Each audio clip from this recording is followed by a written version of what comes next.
Hi, boys and girls. Today we are going to write a letter to a crayon from Duncan's point of view.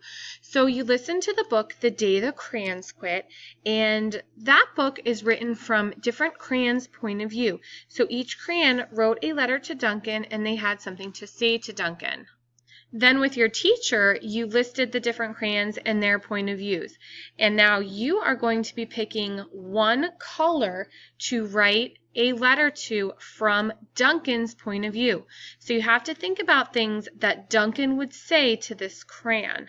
So I am going to choose to write a letter to Red Crayon.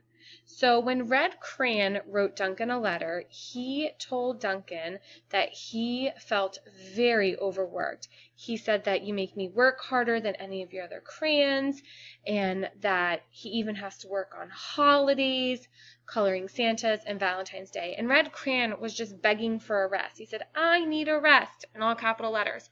So I'm going to write a letter to Red Crayon from Duncan. So now I have to switch my thinking and think of what would Duncan say to Red Crayon.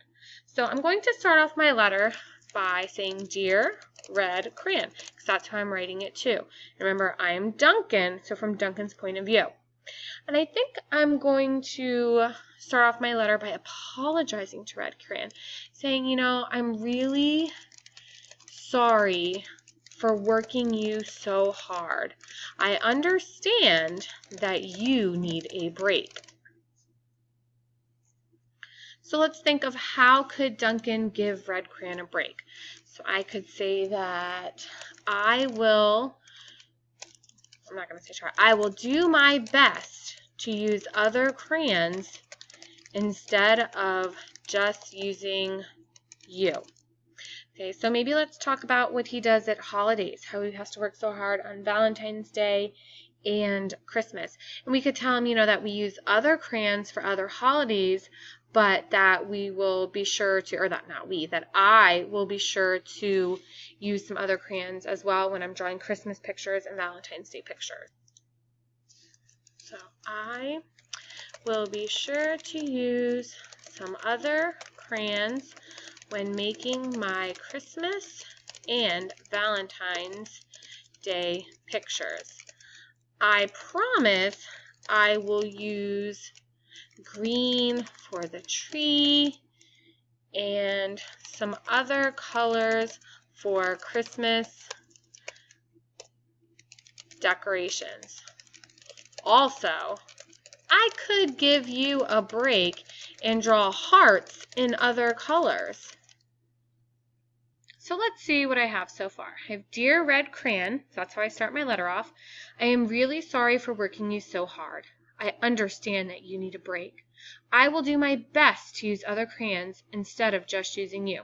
So I started off with responding to Red Crayon and trying to make Red Crayon feel a little bit better and apologize for what I've done. I will be sure to use some other crayons when making my Christmas and Valentine's Day pictures. I promise I will use more green for the tree and some other colors for Christmas decorations. Also, I could give you a break and draw hearts in other colors. So here I tried to tell the Red Crayon what I could do instead of just using Red Crayon. So now, if you remember back to our other writings that we've done, we started off with an introduction, we have that juicy middle, and now we have to have a closing. So my closing is going to be maybe trying to convince Red about how sorry I am and that I hope Red will forgive me and still let me use him and be happy when I use him in the future. So I'm going to wrap it up by saying, I really hope you forgive me and that you enjoy your much needed break. I also hope that you will want me to use you again. I really do just love your color, and I love the way you color my pictures. Now I need a closing for the letter, and I'm going to say sincerely, or let's say he wrote your overworked friend, so I'm going to write your very sorry friend. And then remember, whose point of view are we writing this from? Duncan. So I'm going to sign my letter Duncan.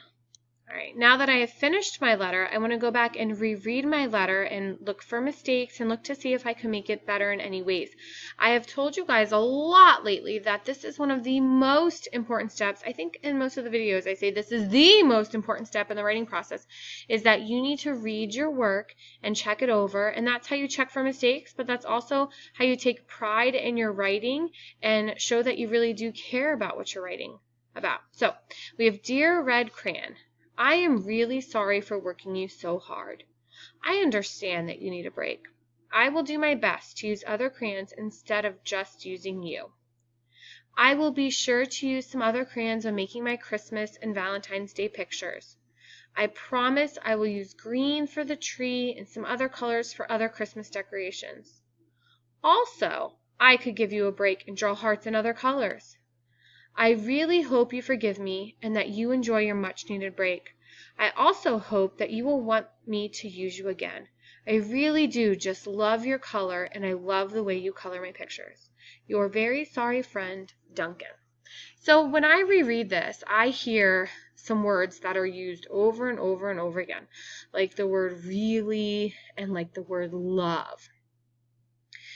So here I used it up here, and then I didn't use it for a while, and then I used it here in this sentence here. I really hope you forgive me and that you enjoy your much needed break. I could get I could get rid of the word really and just say I hope you forgive me and that you enjoy your much needed break. I also hope that you will want me to use you again. I'm going to change this sentence here. I also hope that you will want me to use you again. So I just used the word also. So I'm going to get rid of also. I don't need another also. I hope. I used I hope right here. So another word for hope could be, let's see. I hope. Ooh, I wish. I wish that you will want me to use you again. I really do just love your color. So there's that really again. I really, really, really, really, really. I do just love your color, and I love the way you color my pictures. Another word for love. I do just love your color, and I adore the way you color my pictures. Your very sorry friend, Duncan. So I went through here and reread my writing and made some changes so that I didn't reuse the same words over and over again. I can't wait to hear your letters from Duncan to your crayon. Can't wait to see which crayon you pick. Remember, you need to kind of apologize to the crayon in the beginning and then give some examples of how you will help out that crayon so that that crayon feels better, and then make sure you have a closing at the end. And remember, you're writing this from Duncan's point of view. Happy writing, and we look forward to hearing your writing. Bye!